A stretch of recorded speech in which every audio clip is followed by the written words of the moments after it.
tao. Bakit madaming nagmamahal? Simple lang naman yun. Madaming kaibigan ng tao, madaming nagmamahal kasi mabuti yung tao. Napaka mabuti yung tao.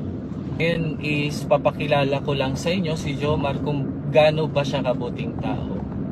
As barkada, pamilya. Before ako pumasok ng Pepsi, talagang grabe yung problema ko noon sa pagbuhay sa pamilya kasi breadwinner nga. And then, sabay kami ni Jomar o ni Papa Joms nag-apply sa Pepsi. Pareho kami na hired ni Jomar. And akala namin yung papasukan namin is pareho kami madidestino dito sa Naga. Dumating ang araw na nagre-requirements na kami.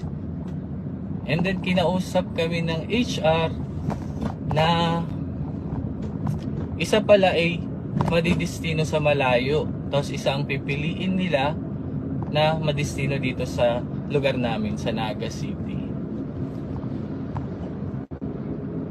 Noong time is kinausap ako ni Jomar. Sabi ni Jomar,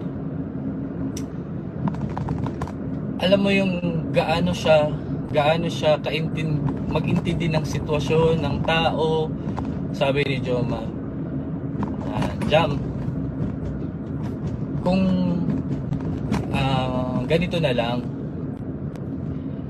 hindi na lang daw siya magpapatuloy na pumasok dun sa company para ako na yung piliin na ma-hire dito sa lugar namin. Kasi sabi niya, mas kailangan mo ng trabaho ngayon, mas madami kang sinusuportahan, may pinapag-aral ka pa. So ako naman, sabi niya sa sarili niya, ako naman dyan ay kaya ko pa naman.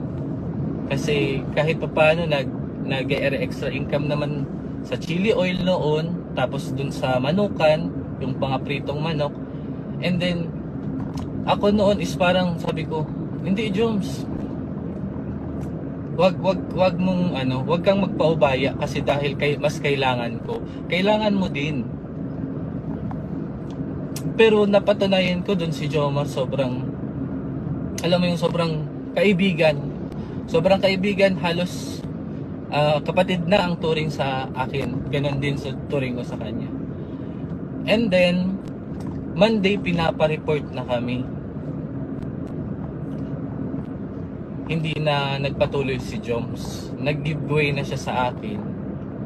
Habang pumasok ako noong Monday ng company, sobrang nasad ako. Pero alam mo yung sobrang tulong sa akin na nakapasok ako, and then sa Naga City, dito mismo sa lugar namin. Sobrang mapagbigay si Jomar. Sobrang maalalahanin sa pamilya, sa barkada.